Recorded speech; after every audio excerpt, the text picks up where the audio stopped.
Saudara-saudara sekalian, fungsi al-hadis.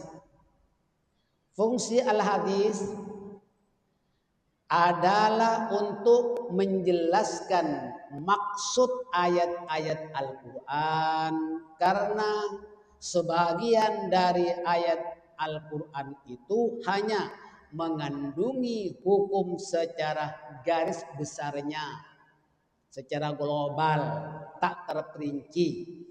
Maka penjelasannya memerlukan keterangan dari al-hadis, dari Rasulullah Shallallahu Alaihi Wasallam.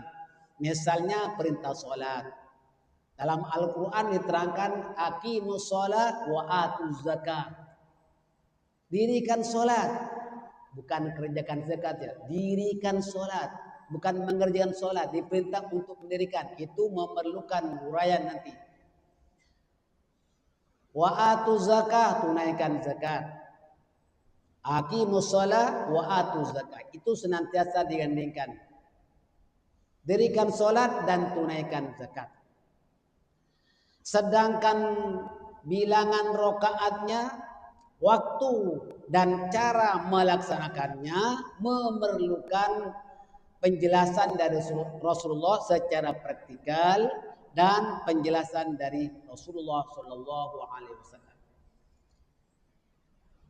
Dalam Al-Quran tidak disebutkan berkenaan duhur berapa rakaat, asar berapa rakaat, maghrib berapa rakaat, isya berapa rakaat, subuh berapa rakaat. Tidak ada. Kalau tidak menggunakan hadis, ya bingunglah. Rasulullah Shallallahu Alaihi Wasallam setelah pulang daripada Isra dan Mi'raj, baginda didatangi oleh malaikat Jibril di depan Ka'bah mengajar tentang waktu sholat dan bilangan rakaatnya. Itu secara praktikal. Malaikat Jibril datang pada waktu zuhur, diajar tata cara sholat fardu zuhur 4 rakaat. Kemudian malaikat Jibril menghilang lagi, datang lagi pada waktu sholat asar. Secara praktikal malaikat Jibril mengajar tata cara sholat asar. Begitu juga maghrib, isya dan subuh. Boleh dikatakan 2 hari lebih kurang. Ya. Subuhnya itu didatangi lagi oleh malaikat Jibril hanya 2 rakaat saja. Total kesemuanya ada 17 rakaat 5 waktu. Itu hukumnya fardu ain, tak boleh lebih dan tak boleh kurang. Mungkin akhir zaman orang-orang yang tak mau hadis itu suka-suka, ataupun mereka yang mau mengubah hukum Islam, boleh jadi mereka itu akan mengubahnya. Ini penjelasan dari Rasulullah SAW. Jadi bermakna al-hadis itu sangat penting. Hukum yang kedua sesudah Al-Quran Karim. Dan dinamakan fardu ain. Fardu ain itu wajib yang dikerjakan oleh personal, oleh seorang itu, dan tak boleh berwakil kepada siapa-siapa. Sembahyang penat tak penat, ngantuk tak ngantuk, mesti dikerjakan, tak boleh berwakil kepada orang. Satu contoh misalnya kita penat sekali pulang kerja, ada anaknya pula, boleh kau tolong sembahyangkan aku? Tak boleh, dah meninggal baru boleh tolong sembahyangkan. Ini maknanya al-hadis itu very important, menentukan waktu dan bilangan rakaat dalam fardu ain.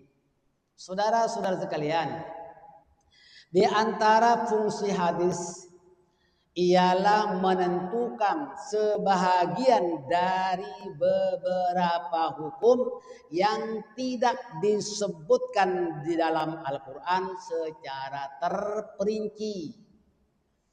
Seperti berkenaan halal dan haram sesuatu makanan. Misalnya jenis-jenis binatang yang halal atau yang haram dimakan. Itu tidak diterangkan secara mutlak dalam Al-Quran. Hanya Nabi yang menjelaskan secara terperinci.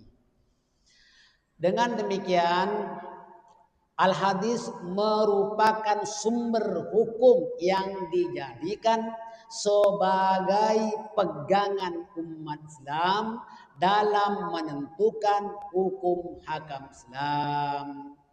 Maka di dalam riwayat Imam Malik dan Imam Anas radhiyallahu an, Rasulullah bersabda, "Taraktu fikum amrayni an tadillu ma tamassaktum bihima kitaballahi wa sunnata rasulih." Sesungguhnya aku telah meninggalkan kepada kalian dua perkara, kamu tidak akan sesat buat selama-lamanya selagi berpegang dengan keduanya, yaitu kitabullah dan sunnah Rasulullah sallallahu alaihi wasallam. Satu contoh misalnya makanan yang digariskan oleh Rasulullah sallallahu alaihi wasallam, binatang yang hidup dua tempat. Di darat dia boleh hidup, di air atau di laut dia boleh hidup. Itu tak boleh dimakan seperti ular walaupun disembelih. Tak boleh makan ular sebab itu hidup dua tempat. Seperti contohnya kodok. Kodok itu kata orang sana sedap, tapi hukumnya haram sebab kata itu hidup di dua tempat. Di darat dia hidup, di laut atau di air dia hidup. Begitu juga makanan-makanan seperti contohnya itu ketam. Ada ketam berinjung itu 100% halal yang dijual di pasar-pasar itu, Bu ya. Halal 100%. Tetapi ketam batu yang warna hijau tua itu hidup di dua tempat. Dia lama di dalam cermin, lama di dalam satu tempat. Kemudian kalau datang ke restoran, jemaah mau beli ketam batu. Padahal itu hidup dua tempat. Maka ada ulama mengatakan haram. Tetapi ada ulama yang lebih ringan mengatakan makruh. Mungkin ramai di antara jemaah atau orang muslim makan ketam batu. Ya kan? Itu kalau pelajar, kalau mau berhati-hati, tak mau ragu-ragu, jangan makan ketam batu. Elakkan daripada makan sesuatu yang meragukan. Sebab apa? Makanan yang kita makan itu mempengaruhi, makanan yang haram mempengaruhi kepada daging kita. Rasulullah Shallallahu Alaihi Wasallam bersabda, "Kullu lahmin nabata min haramin fannaru aulabi." Tiap-tiap daging yang tumbuhnya dari benda haram maka neraka baginya. Orang yang makan itu akan malas beribadat. Kenapa aku ini malas sekali ibadat? Itu kita cek, periksa makanan yang kita makan. Begitu juga kenapa doaku ini macam tak diterima, ragu-ragu dan berdoa pun lebih kurang. Kita perlu jaga makanan, pelihara makanan dari makan yang haram dan makan yang syubhat. Yang syubhat itu pun hendaklah kita pelihara. Syubhat itu tak jelas haram, tak jelas haram. Begitu juga binatang seperti contohnya kambing itu perlu disembelih secara Islam, disembelih orang Islam. Begitu juga sapi mesti disembelih. Kalau sapi tak disembelih, kambing tak disembelih, itu haram cara Islam. Begitu juga ayam. Ayam pun mesti disembelih, tak boleh dipangkong. Maka jelas menjadi bangkai. binatang tak disembelih cara Islam, tak disembelih orang Islam, binatang itu menjadi bangkai. Tetapi ada binatang yang haram dimakan walaupun disembelih cara Islam. Walaupun berkali-kali bacaan bismillah tetap tidak halal, tetap haram. Apa itu? Si gemuk pendek. Ibu paham si gemuk pendek?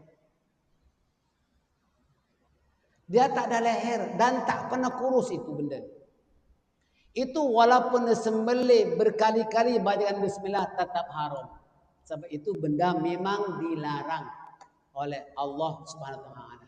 Begitu juga benda-benda yang seperti contohnya ular misalnya atau monyet misalnya, walaupun disembelih tetap tidak halal. Sebab itu benda memang diharamkan oleh Allah Subhanahu wa taala.